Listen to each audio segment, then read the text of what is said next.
And Ryan. And Ryan, welcome. I hope your day is going awesome. What's up with this cold weather? I know, it's just like blowing through, like, yes, messing up my hair. Right? But I love a little diva fan, so you know. Yeah, we know based on the last reel we did. Yes. We know you do enjoy that. Anyhow, so welcome everybody. We are talking today about the interview because this is our fourth episode and this is the conclusion. So you decided on your career path, you created your resume, and now we're helping you to nail that job and get it. Yes. Right? Yes. What's going on, Ryan? Oh my gosh. Oh, I think I have just like the interview blues. You do? Yeah. You are in luck today. Really? Yes. Really? Because we have Dr. HR in the house, people. Awesome. We have a special guest today. I'm so excited. Yes. We have Dr. HR, Dr. Christopher Goodson. We like to welcome him to our show, Dr. Goodson. That was Hello. Awesome. Hello, how are y'all? Happy Great. to have you. We're ready for our interview checkup. Sounds good. We can do that. So tell us a little bit about yourself, what you do here in the district, and everything. Yes. All right. Well, thank you. Welcome, everybody. My name is Chris Goodson. I'm Assistant Superintendent of Human Resources, and this is actually my 29th year in the district. I started out doing my student teaching in the district at Hamilton Park. I became a teacher. I was an assistant principal and then a principal. I was an executive director and then assistant superintendent of elementary. And then this is my 6th year in this role. So it's a great district. I'm not going anywhere. I've got 3 awesome children and an awesome wife. I have a graduate from Richardson High School last year. And now I have a freshman and a junior at Richardson High School. So I am all RISD all the time. Yes, way to go. See, this brings us back to our first episode when we were talking how in the district there's so many ways for you to find that career and then just go up that ladder. Keep going. Yes. And so in many of your roles that you just mentioned, I'm sure that you've had so much experience in hiring and interviewing. So we want to pick your brain and your expertise because you are Dr. HR. And let's talk about that interview process, right? Yes. So sounds good. I've been through a few of them. Yes. Yes. So tell us some tips for that beginner, that first timer that's going to the interview and is just wanting to take that edge off because you get that edge when you're in an interview, whether it's, first time or not. That's right. Yeah, absolutely. No, I think that's a great question because it doesn't matter what stage you're in when it comes to an interview. It is always nerve-wracking. It is scary. It is stressful. So there are a lot of different things that you can do to prepare. And honestly, prepare is the key word. You don't go into an interview of any kind just kind of showing up and giving it a shot, right? You have to prepare. So a few things that you need to do. One of the first things you really want to do is do some research. You are applying for a job. There should be a job description. In most cases, you'll be able to look that up and see exactly what the job is, what the responsibilities are. Know that backwards and forwards, because if you're going to apply for a position and interview for a position, you need to know what it's all about.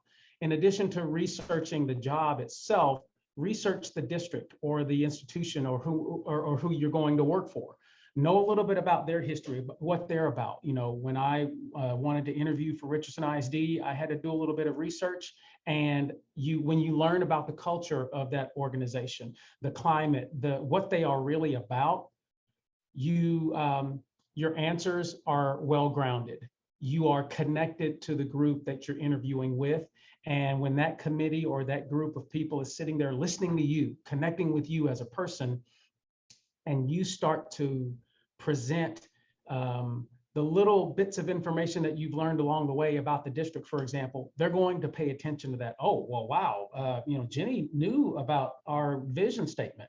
And Ryan was aware that where all students connect, learn, grow, and succeed. That is important to Richardson ISD. When you go into that interview with that foundation, you're making a connection, and that really is one of the other goals that you have in an interview. So research the job description, research the district, and if you're going to a particular campus, research that school, look them up on the web. I mean, you know, everything's on the internet right now. So, I Right. mean, you can go and learn about those places, and it just keeps your answers grounded with the group that you're wanting to be a part of. So that would be some of my initial advice. Yes, I like that. And one thing I was thinking about too is that with that research, you know, you may not know what specific questions are going to be asked, but in my opinion, I feel like there are at least just 2 questions that every applicant should be prepared for, and that's, tell me about yourself, and do you have any questions for us? Because those are the 2 I find that seem to stump people, I guess, the most, or to stump the applicants the most. And so what do you think about that? Is that accurate or? 100%. I think that is a standard addition to an interview process, and there's a reason for it. It's not by accident. The committee, the group, the company, the district, the school, the principal, whomever it is, they are looking for a little bit more of a glimpse into who you are as a person, right? The questions are going to pull from you what kind of employee you might be. Mm-hmm. But a question like that, or questions like that at the beginning and at the end, is an opportunity for you to present who you are. Outside of employee, this is Chris Goodson as a human being. This is Jenny and Ryan as humans, and why would I want to connect with them as a coworker or as an employee? And so take advantage of that opportunity. I would highly recommend that. And again, you know, tell us a little bit about yourself. That opens the door to a lot of conversation. You know, you want to be mindful that that the folks at the table are wanting to get to know you a little bit. So be professional, obviously. I mean, you don't want to go into your whole life story. Right. Right. There are probably other people waiting outside for an interview as well. So you have a limited amount of time with that group. So be strategic. Share the information that you think is important that will help connect them to you, so that when you get into the interview questions, you still have them as you go through the formal questions, if that makes sense. And then at the end, do you have any questions for us? Again, if you've done some research, you have yes, absolutely, yes. So again, if you just sat down for the first time and you never looked anything up, you might say, oh, no, I don't have any questions. When will I hear? I mean, I think you missed an opportunity there. So can you talk to me a little bit about how the district came to develop its new strategic planning and the vision and mission and goals and objectives? Can you tell me how that came about? That's the kind of a question that an applicant, if that applicant asked that kind of question in Richardson ISD, that table is going to go, whoa, well, yeah, we'd love to tell you a little bit about that. Right, right. Yeah, especially because, you know, nowadays people want to know, who are they going to be working for? What's the influence that they're doing out in the world? So they want to make sure that whatever they do, they're going to contribute to their own self and to others. So that is so right. And, you know, you said something right there. Be strategic with what you talk and be conscious, because keywords, it sometimes may be oversharing. And what happens if you overshare? Does that mean that, do you miss that opportunity? Like, when do you know you overshare? You right, know? especially on those questions. Yeah. Well, it cut out a little bit. So I think the question was, how do you know if you've overshared? Yes, and if oversharing actually jeopardizes the opportunity of getting the job. You know, I think it's hard to say, because people like to talk, right? So if your personality is to connect with other people, which is what we do, then you tend to go on and on. It's really difficult to say if you've overshared during an interview, because the committee's not going to tell you that, right? If I am on a committee, however, and I feel as though the applicant has overshared, it is not a deal breaker, but it is a factor. The purpose of the committee is to determine what kind of employee you will be and whether or not you are qualified, certified, the best candidate for this role. And as I sit there across the table from a candidate, I am visualizing, I am kind of painting this picture of you, that candidate, in the job. And let's say that I'm the supervisor. What happens when things get really challenging? and this employee is now working with this district or in this campus. Well, I remember a few of these answers. I remember the feeling in the interview, but then I also remembered there was some of that oversharing. Is that going to be a complication when things get tough?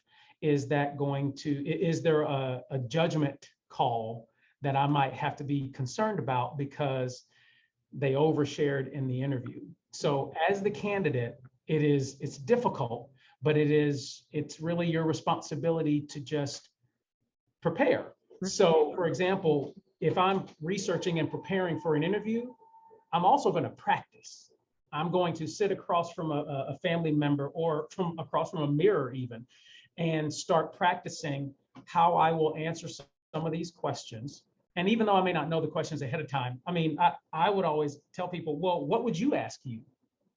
If you're applying for a principal position, what would you ask you? And so write down a few questions, ask them to yourself, and then practice. Don't go on and on and on for 15 minutes on one answer. If you do that, you're going to run out of time, and they're going to say, have a great day. So answer the question concisely. Be yourself while you're answering the question. But if you find yourself talking and talking and talking and talking, there's nothing wrong with saying, you know what, I feel like I've gone on and on about that answer, so let me just recap what I wanted to answer, and then let us move on. There's no, and that sense of genuineness coming from a candidate connects you even further with the group. If you can stop yourself from then they're going to appreciate that and remember that too. Yeah, I'm so appreciative of that point of, using your family members or a friend or the mirror to practice, because, in that preparation, like, you can do research and you can maybe have some thoughts in your head, but until you actually, like you said, start speaking out loud and trying to answer those questions, then you really are getting deep into that preparation part of it. And, so when you do get into those, because we've been in interviews and like you're just talking about, the candidate might start going off on a tangent and then actually forget what the original question was about. Yes, so, it happens. Right, completely forgot. Like, what was the question again? So absolutely, I love that you pointed that out. That is great. Use your family, friends, or if not, the mirror. And you know what? Let's not stop at the mirror. Let's go ahead and pull that camera up and then just practice yourself, because now with all this remote interviewing that's happening, I mean, how do you make that connection between screens? Yeah. How do you get that, Do you have any tips on that? Well, I think when it comes to you represent yourself, whether it's in person or virtually, right? You are painting a picture of, this is Chris, the employee who's aiming for this job, right? When it comes to virtual interviews, yes, it's more difficult to connect with pictures on a monitor. So I think going back to the original piece of advice, which is be yourself. Prepare for that interview. So if I'm getting ready for a virtual interview, I'm going to check my system. I'm going to check everything that's in place. I'm going to check my camera. I'm going to check my microphone. I'm going to do a practice Zoom or Skype or whatever the platform may be. I'm going to set up a meeting with a friend. I'm going to set up a meeting with a coworker, and I'm going to try that out because I want to make sure that everything's ready. I'm going to check my virtual background, because honestly, if the virtual background is distracting, don't use it. If you need to do the blur feature, or if you just need to turn it off, that's fine. But here's the thing, I'm going to turn mine off right now. You see all this stuff behind me, right? If I'm in an interview, I'm probably, that doesn't say, I hope it's not too bad, right? No, it's very neat and clean, actually. But you right, I'm paying attention. I want to see what's behind you, right? You need to pay attention, because if this doesn't paint a good picture of you, candidate person who is interviewing, then okay, let's just blur that bad boy and let's just be happy with it, or let's find something that is going, like, that's going to be distracting, right? So just pay attention, be very aware of your surroundings. and know that you can't just go into an interview without being prepared. So check your system, check the setup, and then make sure that your Wi-Fi is good and ready to go. The last thing you want is all of a sudden for you to just freeze up and no one knows what's going on. I almost got you there. I scared you. I scared you. I saw it. Can you hear me?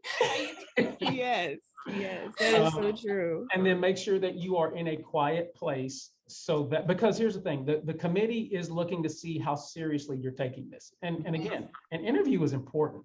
It is extremely important. So if you can set the stage for how you are perceived and viewed, then take full advantage of it.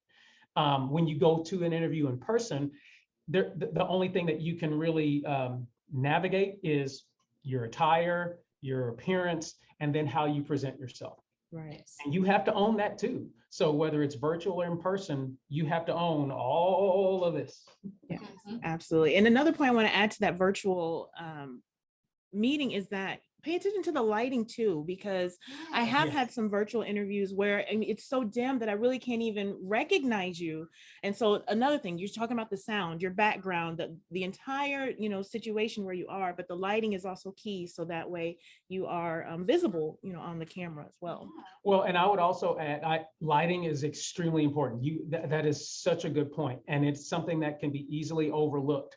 And it's not about, having this perfectly staged background. It's about the presentation, which includes lighting and includes sound. A lot of people will use earbuds.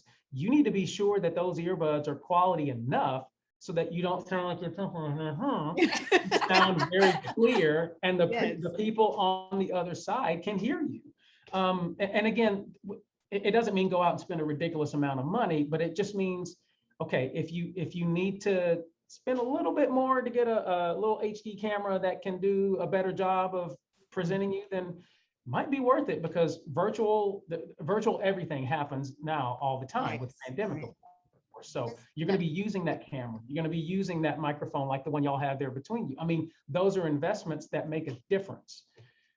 Absolutely, because that it seems to be a status quo right now. Everything's just going virtual, or even phone calls. Sometimes when we do interviews over the phone, at the beginning of the pandemic, there was another option that we had with some of our potential employees. And sometimes I think too, just to check on that tone of voice, how are you interacting with the employer, because many of the times we will get like, are you half asleep? Are you awake? Did I catch you at a bad time? Do you want me to hang up? Do I need to let you go take a nap? Because I feel like you're not really into this. And sometimes you try to make it funny, but that's one of the things that those first timers or even experienced people must think, because that's another thing that Ryan was mentioning, overconfidence. So tell us about that. Oh my goodness. So this is my own personal experience, just as we're talking about interviews, I'm just reflecting on my own, career experience. And so I remember at one time when I was in corporate, there was another corporate organization that many of my peers were going to because they make more money, they have bonuses, great. So I applied, I knew I had the skills, I got the interview, I was ready. Like, I just knew you're going to hire me. I just felt it, because I just knew. And when I went into the interview, this was the first time that I actually was interviewing with more than one person. So there were two people there. And if you know me, I'm not really a person who's easily flustered or shows that, but I became flustered. I was overcome. I didn't prepare like I would have maybe for any other opportunity, because I knew they were hiring, they were in need. I mean, I had everything. Like, how could they not want to hire me? How could they not? And I bombed. I bombed the interview, even though all of that added up, the resume, application, qualifications, all of that, but I bombed. And so reflecting on that, I feel it was just that, So let me ask you this. I know y'all are supposed to be asking me stuff, but I'm going to ask you something. Okay. How do you know you bombed? When did you realize you bombed? Well, so he asked a question, and then I answered it, and then they asked it again, and I got kind of flustered. Like, I couldn't, I flustered, I just, and you could feel it, that feeling, So it's a terrible feeling, and I promise you, we have all been there. No one goes in and answers every single question, like they just nail every single one, because it's just human nature to get flustered. And it's some of it, like you mentioned, may have been because of the degree to which you prepared or not. Mhm.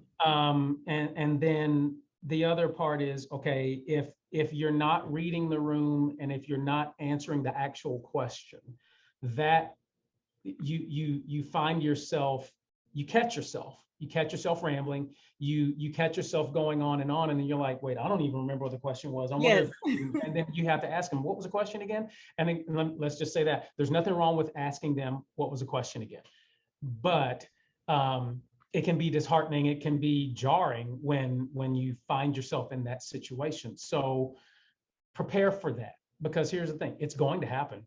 Mhm. You're going to get going on a question and you're going to forget the question because you're nervous. You're going to be very confident, which is fine, but don't let overconfidence cause you to not prepare and not realize my job when I go into this interview is to answer these questions in a way that lets everybody at that table know this is how predictable I will be in the job that I'm interviewing for.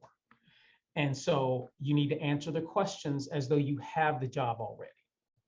And that's a strategy that I think a lot of people might take for granted because they tend to answer the questions in the role that they're in right now. Mhm.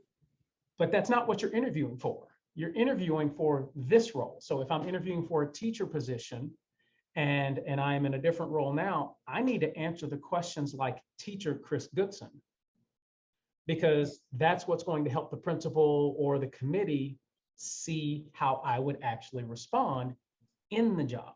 If I'm interviewing for an executive director position, same thing. I may be a really good principal. I may have good experience, but they don't want to know how a principal would handle that job. They want to know how the executive director would handle the job and the questions and the scenarios.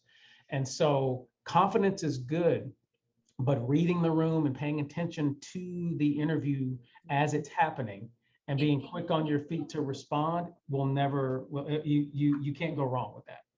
Yes. You know Yes, what so I was true. going to say about reading the room, because it happened to me at some point. We were having this interview.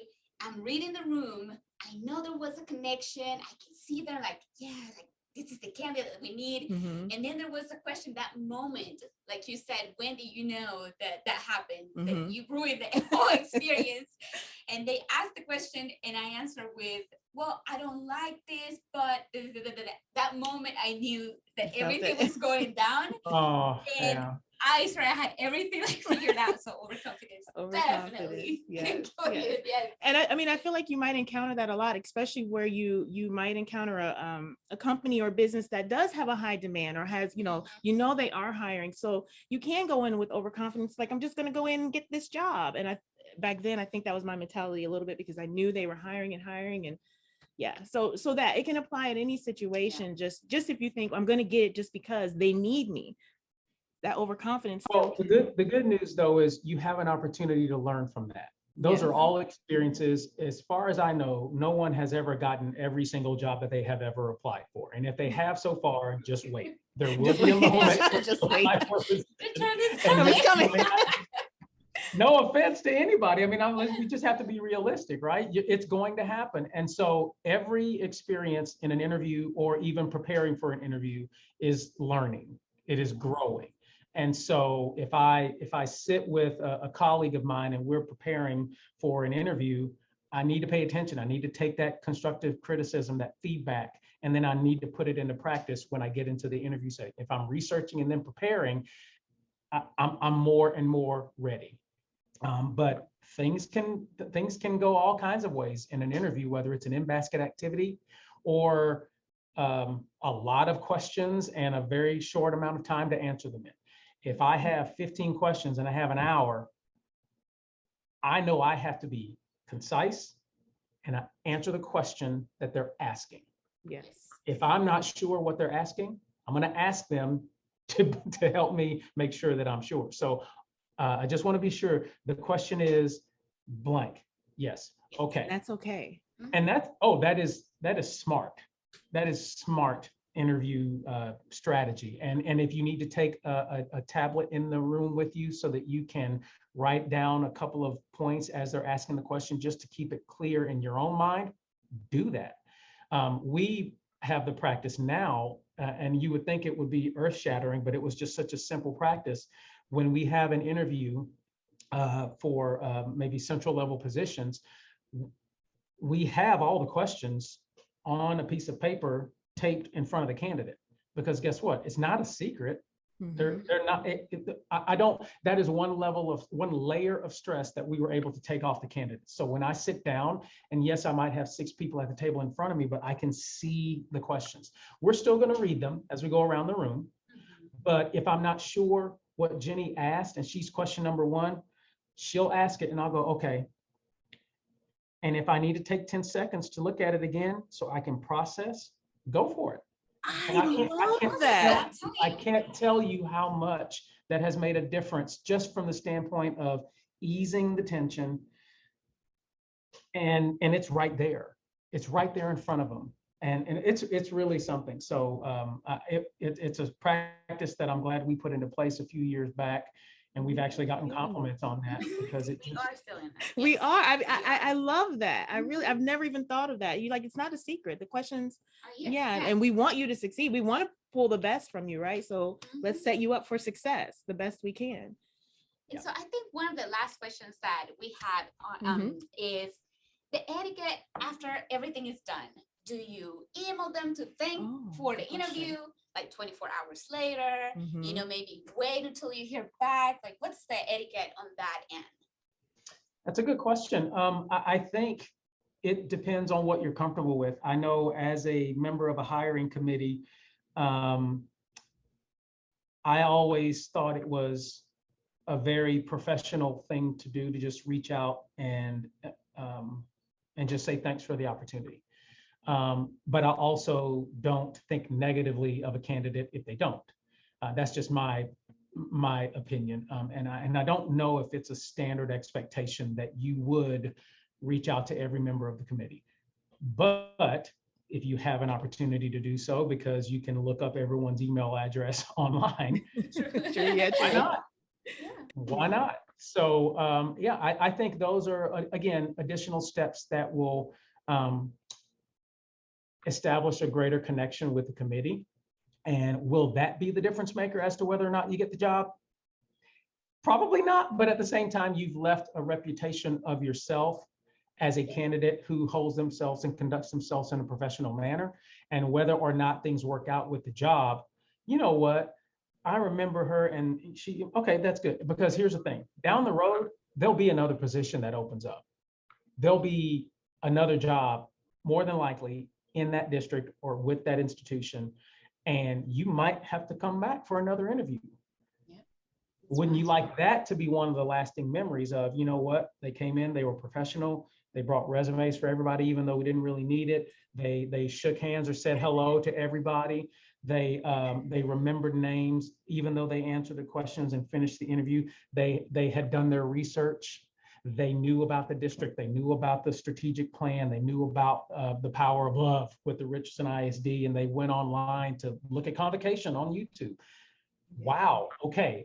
Maybe not for this role. Maybe not the best candidate for this role, but you know what? 6 months later, we're doing another round of interviews. I remember. Yeah. Okay. Yeah, I remember them. Can't hurt. Well, Dr. that Goodson was awesome. And like nothing, the time is up. It goes so fast. Wow, it did. It's so fast. Yes. Well, we thank you so much, because you have given just a wealth of information to, I mean, really speaking from, your first interview type candidates to those who are interviewing, for many of jobs. I mean, just thank you so much. And we could just go on and pick your brain even more. Anytime.